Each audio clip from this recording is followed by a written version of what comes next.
about the whole thing at the block the other day, you know.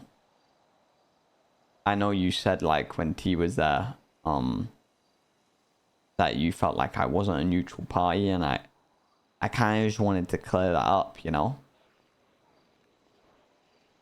Because I obviously you felt in that conversation like I was against you. No, so when I said that I didn't feel like you were a neutral party, it's because you weren't there for the whole thing. Yeah, that's fair enough. I'm trying to think. Did I pull up late? Yeah, you pulled up late because it originally was me and Saint, and it was me, Saint, and Denzel, and then Winston pulled up, and then you, Steve, and I believe Vince pulled up at the same time, right? Yeah, I don't remember that one in full, but yeah. Yeah. It wasn't anything personal. It's just that you weren't there for the whole thing. That's why I said that. Okay. Yeah, I just didn't want you to feel like I was trying to go against you that day, because I'm gonna be honest, I pulled up to you being pretty angry. Is that fair to say? You were unhappy. Oh no, I definitely was. Yeah. Like, and I felt like you were angry without having the full picture, you know? And without having the full picture, it changed it a lot. You know, I understand. You have a lot of loyalties to Patar. You know, you've been around him forever. We all do, to be fair. And when you're hearing he's, you know, been demoted because of actions of people you don't know too well, that's a massive thing. Wait. You think I'm upset with you guys? No, I'm saying that you were upset with Jay, weren't you? I was upset with Jay because he escalated it. Not because of what happened. I mean, of course I'm upset about what happened, but not to the extent where I got angry. I got angry because of what happened when he pulled out a gun. Okay, so you weren't angry before that? No, I was upset. I was like, it sounds to me, right, that you guys cared more about saving your own chains in a hypothetical situation rather than listening to why Patar feels disrespected. That's what it sounded like to me. I don't think it was like about saving our own chains. It wasn't like that. I think it very much was like, I don't disagree my name should have been brought up there, by the way. I think that should be known. But I very much feel like I've been working on for a while of speaking to Patar in a better way. You know, it's been said that he feels like he doesn't feel respected from me, which I've taken on board and I've been working on. But two people I looked up to get better at that would have been Jay and Sparky. And then hearing their names, I can like, it just didn't make sense in any world, you know? What is your opinion on the reasons? I would love to hear that. My actual opinion. Just good thing for the 3 months. Peachy Bell. Yeah. I think the only reason I don't agree with is SK. But I do think that what he said about you and Jay, I concur with. Right? Okay. Do you remember what he said about you? I actually didn't get any reasons from Patar. I didn't ask for them. He hasn't even told you. He hasn't told me the reasons he felt disrespected from me. Okay. I'm not gonna touch that then, because I want you to hear it from him before you hear it from me. I'll talk about Jay and SK then. Do you know about their reasons? Yeah. Their reasons? So that was the day I was leader. So I was in the car with them when that conversation went on. I personally, obviously, whatever's happened, we can agree to disagree. I personally don't believe Jay's reason, or one of Jay's reasons, is disrespectful. I think the Bing Bada Boom one is very much a reach. I feel like if he did feel disrespected, there was a way to go about it, and all he had to do is say, "I feel disrespected by this. Can you stop?" Just like Cruiser did. You know, I feel like it's very hypocritical to say he has an issue with that when we mock Steve on a daily basis, going territory and this, that, and everything. We mock Winston for running over a cat. We mock Cruiser for Oi Ronnie cruising. Like, it's not just him. It's banter between the group. And if he felt disrespected, he should have brought that up. You know? I'll tell you what I said to him. All right? I said to Patar, you have never told these guys why you felt disrespected. So how were they supposed to know? But I also told him, I can guess why you never bothered telling them. And the reasons I gave him was that, as has happened before, as has happened to me when I tried to talk to Saint and Jay, is that people might gang up on you. Another reason is that you mentioned the whole cruiser thing. People still mock Cruiser after he asked people politely to stop. After he started telling people that he didn't like it. People still kept doing it. See, I would say that's disrespectful, and I'm one of the people that do it. You know? But then you can understand why Patar might not have reached out, right? I don't think that's a way to justify it, though. It's not justifying it. I feel like it's easy to say it didn't work with that person. You can understand why he might not have said anything. Yeah, I can understand. I still don't think it's the best way to deal with it. And this whole like ganging up thing, I don't think it is a gang up thing that happens intentionally. I can understand how it comes across with that. But you got to understand when people share the same opinion and they're backing each other's opinions, it can come across like that. Like, I have made a conscious effort with Patar to make him feel like he's not being ganged up on. Like, I had a conversation with him and Saint, and I told Steve, even though he was the only other person around, he couldn't come to the meeting because I didn't want Patar to feel like I brought everyone around to go call him out in front of the whole gang. You know? Like, I have made an effort to make sure he doesn't feel like that. But it's one of those, when everyone shares the same opinion, it's going to come across like that, especially in group settings. No, I 100% agree. And I'm glad you realized that. And you know what? I think you have really grown by saying that you made an effort to make sure he didn't feel like that. I'm really proud of you for saying that. But there's something you got to understand as well. It's not about people sharing the same opinions and then feeling that you're being ganged up on. It's the feeling that because everyone has the same opinion, they don't want to listen to you. That's what being ganged up on feels. Because that's what happened to me, right? Yeah. I was talking to Saint. Jay joins in. Jay repeats the same thing that Saint says, but not one of them can mention the points that I brought up. I can tell you what they told me, but I guarantee you they won't be able to say anything I said. Or they'll act like what I said has no validity to it. Because I do agree with what Jay said, or what Saint said, to an extent. But being ganged up on isn't as simple as like, oh, there's 2 against 1, or there's multiple people that share the same opinion. No, it's making sure that you actually have a conversation. Not making it look like you're there to tell this person that they're wrong and that everyone thinks that they're wrong, right? Yeah, I think multiple people have the same opinion. We touched on this briefly with T. I feel like it was very much... It was a group setting, and I don't think anyone was there to be understanding and be on the same page. It was very much, this is my point, I want you to believe in my point, and that came across both sides.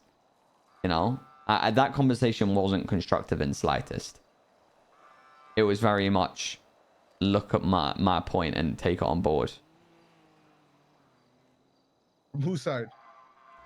Honestly, I think both sides. I like, as much as you say you were listening in that conversation, it very much came across like it was going in one ear and coming out the other from both sides. You, Jay, and Saint.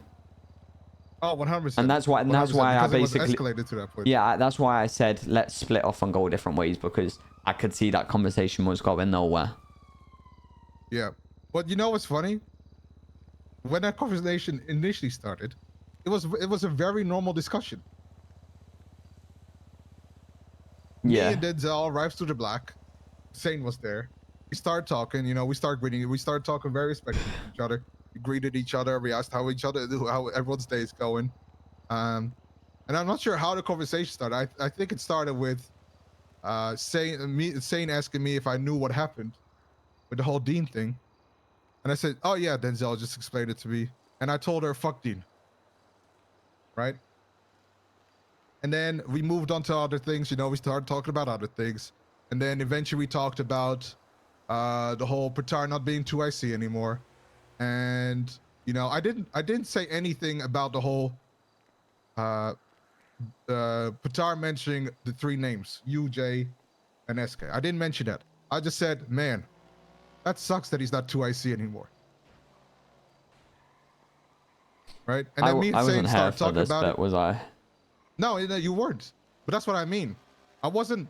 The part that you joined was when that conversation got escalated. It started out as a very normal civil discussion. Ben Stratford 08 just resubscribed Ben, for think 10 of it as 10 months, months. brother. Yeah. I just, like, you know how you were saying, like, Patar doesn't feel, like, it felt like people weren't being listened to. I literally pulled Patar for several conversations because I wanted to understand. Like, I didn't want it to be like, oh, I think this, and I didn't want him to feel unheard. So I went to him for his point of view, you know? And all I got told in that conversation was, you wouldn't press T like this and prove I'm lying. Like, that's how it went, and it wasn't constructive at all. He didn't take But what was the accountability. conversation about? So I went to him and basically was like, don't take this conversation in a disrespectful manner at all. Like, I just want accountability and to understand in this conversation. Like, this is all love. This, like, I mean this in a good way. Don't take it as I'm confronting you.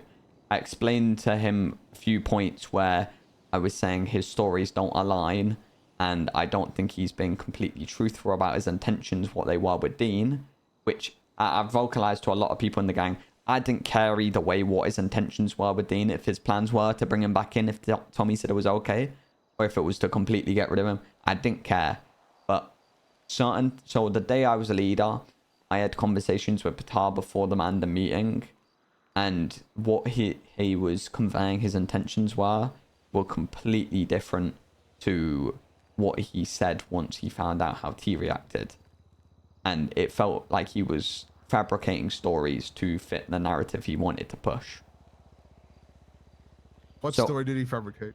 So one of them, I had a conversation just before we went into the Mandem meeting. I said to him, like, I'm going to bring up the Dean in the meeting to basically say he's pot stirring. Are you okay with me saying that? Because I wanted to be online with Patar, obviously, because he was second in command. He basically said to me, like, if people mention Dean, shut it down and tell them to keep their hand out of the jar, like, in saying basically mind your own business. And he's waiting to speak to T. And I was like, I sort of brought up the house thing of, like, you told him to sell, he hasn't sold, like, and he was like, yeah, I'm waiting to speak to T about that. And then the next day, when we were in a group setting, he basically said, yeah, the reason Dean hasn't sold his house is because we were waiting on a realtor, which is a valid point until I said to him, Dean is a realtor. Like, that doesn't seem right. And he was like, nah, because I wanted the extra money. And then I was like, I left it at this point. I thought, you know, I'll speak to him later. When I had the conversation, he was like to me, yeah, I wanted the extra money for the gang account. I basically called him out and was like, to be honest, bro, I feel like that's very much a lie. Dean isn't going to give you that money. Like if he sold his yard, like that ain't going to the gang account either way. And for you to say the reason you wanted him to sell it to a realtor for an extra 100K is just cap. I've seen you give away millions. Wait, okay, so That's I'm very just confused. that's just one. Man. Yeah, I know. It's a lot of information to take on board, bro. No, what I mean is that you kept pressing Pratar, and he gave you an answer. When in reality, in my opinion, he didn't need to. And then when he gave you an answer, because you weren't satisfied with it, you wanted to press him on you basically call him a liar, and you wanted him to be honest with you. See, we can look at this in two different ways. We can look at it as I'm pressing him, or I have my opinion. You did press him. Yeah, let me just say my piece quick. I saw certain things he was doing. It didn't come across authentic. Yeah, so I went to him for clarification and to understand. And when things aren't lining up, yeah, in my mind, I still want that clarification. Just because he's given me an answer, if it doesn't make sense, I'm going to try and understand it until I understand. But if he's lying, it isn't ever going to make sense. But he also mentioned that that's why he said, prove that he's lying, right? But the thing is, as much as you can say... I don't want to make it look like I'm picking Pratar's side. It just sounds very contradicting to me.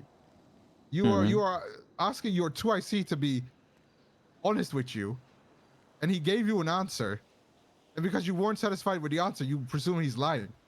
No, it's not. I'm not satisfied with his answer. His answer doesn't make sense. You gotta understand, I've had 2 different conversations with him, and he's completely switched his narrative. Yeah. So what doesn't make sense about what he said to you? So one conversation he's going, I'm waiting for tea, and then all of a sudden he's waiting for a realtor. That there is a lie. And at the end of the day, I said to him, I don't care if your intentions was to wait for tea, bro. I couldn't care less about... I want you to be honest and transparent and take accountability if you've switched up your stories. That's the only thing I wanted. Like, I don't want to feel like my second in command was lying to me. And that's why I took the time, brought him to have a conversation with me so I could understand. If you take that as me pressing him, at the end of the day, I had this conversation with Sparky. Yeah, I went to that meeting wanting closure or more ammunition to take to tea. After I had that conversation with Batar, I never took that to tea. I wanted closure that whole time. If you want to think I took it there to beef him or get a narrative, it was none of that. I wanted closure from my second in command to feel like he wasn't lying to me. But he wasn't. He gave you 2 answers, and that's why I keep saying it sounds like you're not satisfied with it.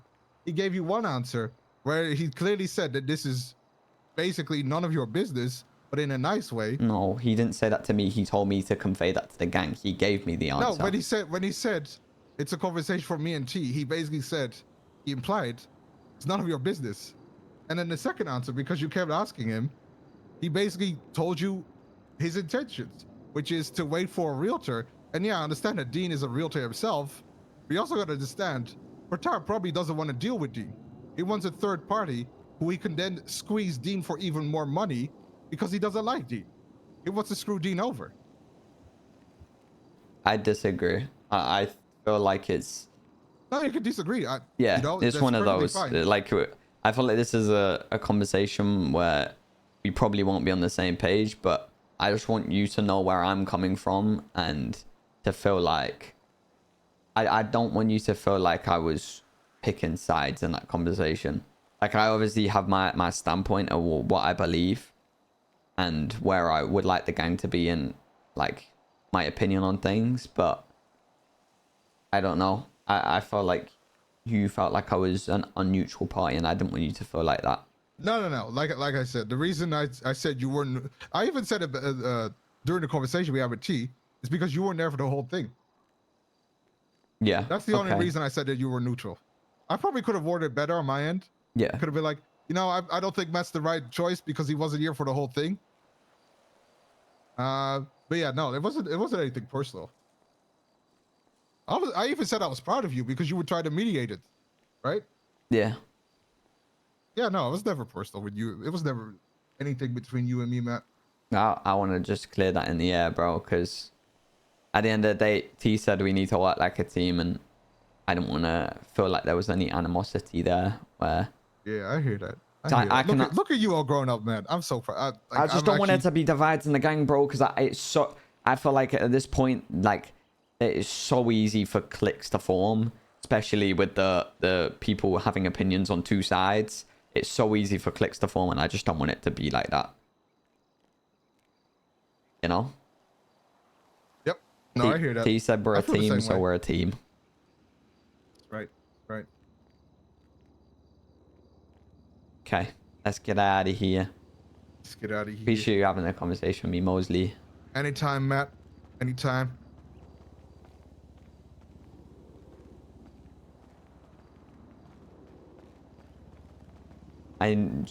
So have you spoken to Ptar? I'm assuming you've spoken to Ptar. Yep. I had a big, long conversation with Ptar. Yeah, I'm awaiting. Some good came out of it, some bad came out of it. That's all I'll say. Can I call you back in